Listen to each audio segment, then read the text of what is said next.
Welcome back to my YouTube channel. It's me and being with me. പ്രവാസികൾക്ക് അവരുടെ vacation എന്ന് പറഞ്ഞാൽ എപ്പോഴും ആഘോഷം തന്നെ ആയിരിക്കും. കാരണം അവർ നാട്ടിൽ നിന്ന് പ്രവാസത്തിലേക്ക് പോകുന്നത് തന്നെ അടുത്ത വെക്കേഷൻ സ്വപ്നം കണ്ടിട്ടായിരിക്കും. ലാസ്റ്റ് വെക്കേഷനിൽ കെട്ടിയവൻ നാട്ടിൽ വന്നപ്പം മൂന്നാറിലേക്ക് പോയൊരു ട്രിപ്പാണ് കേട്ടോ ഇത്. ട്രിപ്പ് കഴിഞ്ഞിട്ട് 1 കൊല്ലത്തോളം ആയി.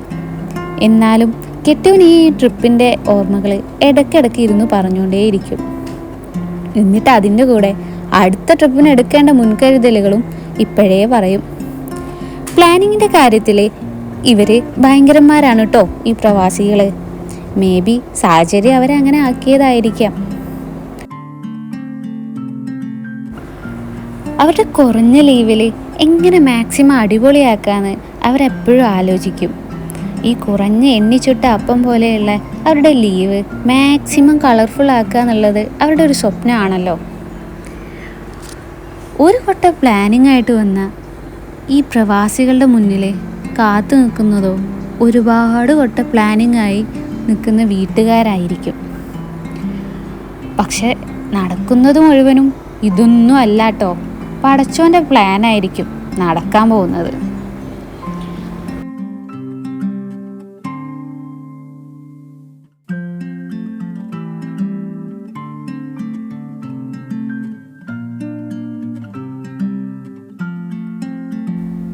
ട്രിപ്പാണ് കേട്ടോ എല്ലാവരുടെ ലിസ്റ്റിലെയും മെയിൻ ഐറ്റം.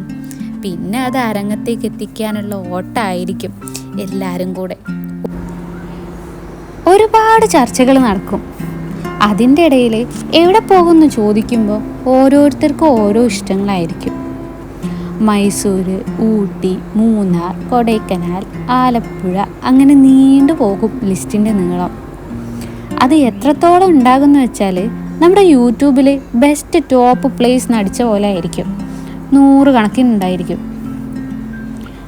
അങ്ങനെ കൂട്ടത്തിൽ ആരും കാണാത്ത പ്ലേസ് തെരഞ്ഞു പിടിച്ച് കണ്ടെത്തുമ്പോഴത്തേനും നമ്മുടെ ഡെസ്റ്റിനേഷൻ സെറ്റാകും. പിന്നെ പോകാനുള്ള ദിവസം ട്രിപ്പ് എന്ന വാട്സപ്പ് ഗ്രൂപ്പിന് പുറത്തേക്ക് ആൾക്കാർ ഇറങ്ങുമ്പം ആളുകളുടെ എണ്ണം വളരെ കുറഞ്ഞിട്ടുണ്ടാകും. അത് പിന്നെ അങ്ങനെയാണല്ലോ നാട്ടു നടപ്പ്. എന്നാലും എല്ലാത്തിനെയും കൂടിയും കൂട്ടിയിണക്കി പോകുമ്പോൾ ഈ ഓർമ്മകളായിരിക്കും ഏറ്റവും മധുരം ഉണ്ടാക്കുന്നത്. കൊച്ചു കൊച്ചു തല്ലും വലിയ വലിയ തള്ളും.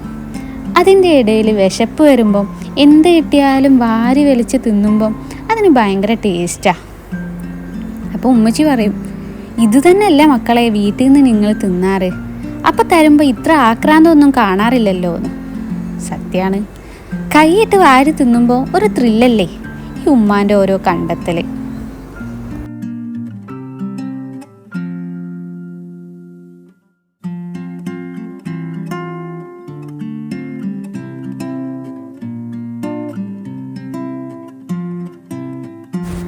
അല്ലേലും നമ്മൾ ഈ യൂട്യൂബിലൊക്കെ കുറേ സെർച്ച് ചെയ്ത് ഈ കണ്ടെത്തുന്ന പ്ലേസിനേക്കാളൊക്കെ മധുരമുള്ളതായിരിക്കും നമ്മൾ ഈ പോകുമ്പോഴുള്ള ഓരോ വഴിയിലെ കാറിലെ സംഭാഷണങ്ങളും അപ്പോൾ നമ്മൾ ചെയ്യുന്ന ഓരോ കുഞ്ഞു കുഞ്ഞു കുസൃതികളും അതൊക്കെ ആയിരിക്കും കൂടുതൽ മനോഹരം ഉണ്ടാകുക. ഒരിക്കലും യാത്രയിൽ നമ്മൾ ഈ പോകുന്ന പ്ലേസിനാവരുത് ഇമ്പോർട്ടൻ്റ് കൊടുക്കുന്നത്. നമ്മുടെ ആ കൂടുമ്പോൾ ഉണ്ടാകുന്ന ഇമ്പം ഉണ്ടല്ലോ, അതിനായിരിക്കണം നമ്മൾ കൂടുതൽ ഇമ്പോർട്ടൻസ് കൊടുക്കേണ്ടത്.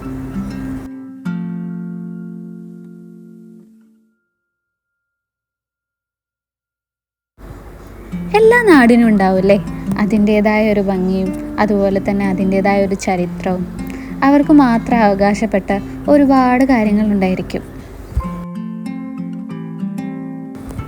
ജീവിതത്തിൻ്റെ നല്ല കാലം ഇതൊന്നും നമ്മൾ ആസ്വദിച്ചില്ലെങ്കിൽ പിന്നെ എപ്പോൾ കാണാനാണ് ഇതൊക്കെ? ഇതെല്ലാം നമുക്ക് വേണ്ടി കാണാൻ തന്നെയാണല്ലോ പടച്ചവൻ ഉണ്ടാക്കി വെച്ചത്.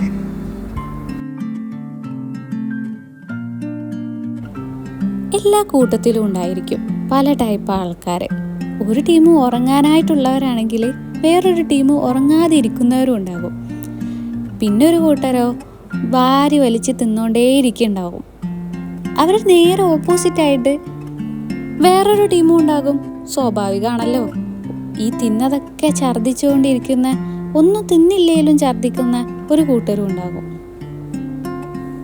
പിന്നെ തലവേദന ഉള്ളവരുണ്ടാകും, മണം പറ്റാത്തവരുണ്ടാകും, ക്ഷീണമുള്ളവരുണ്ടാകും, പല ഐറ്റം ഉണ്ടായിരിക്കും. വേറൊരു ഇമ്പോർട്ടൻ്റ് ടീമുണ്ട് കേട്ടോ നമ്മുടെ കൂട്ടത്തിലുണ്ടാകാറ്, ഫോട്ടോ എടുക്കുന്നവർ. അവർ നമുക്ക് തരുന്ന ഒരുപാട് ഫോട്ടോസും വീഡിയോസും ആയിരിക്കും പിന്നീട് കുറേ കാലത്തേക്ക് നമ്മൾക്ക് ഉള്ള ഓർമ്മകൾ. പിന്നെ ഡ്രൈവ് ചെയ്യുന്നവരെ പറ്റി പറയണ്ടല്ലോ. അവർക്ക് ഈ യാത്രയിലൊന്നും ഉറക്കം ഉണ്ടായിരിക്കില്ല. അവർക്ക് ഡ്രൈവ് ചെയ്യാനായിരിക്കും കൂടുതൽ ഇഷ്ടം. എന്നാലോ വീട്ടിലെത്തിയാൽ നേരെ തിരിച്ചായിരിക്കും. അയ്യോ, ഞാൻ കുറേ ഡ്രൈവ് ചെയ്തതല്ലേ, ഉറങ്ങിയിട്ട് മതിയാവില്ല. അവരെ കണക്ക് പറിച്ചില്ല, അപ്പം തീരൂല. ഈ കൂട്ടത്തിൽ നിങ്ങൾക്ക് ഏത് വിഭാഗത്തിലാണ് പെടുകയെന്ന് ഒന്ന് കമൻറ്റ് ചെയ്യണേ. ഇതൊക്കെ കേട്ടപ്പോൾ നിങ്ങളിൽ ഒരുപാട് പേർക്ക് പല ഓർമ്മകളും വന്നിട്ടുണ്ടാകും. എല്ലാവർക്കും ഒരുപാട് യാത്രകൾ ചെയ്യാനും അതുപോലെ തന്നെ ഒരുപാട് കാഴ്ചകൾ കാണാനുള്ള ഭാഗ്യം ഉണ്ടാകട്ടെ എന്നാശംസിക്കുന്നു.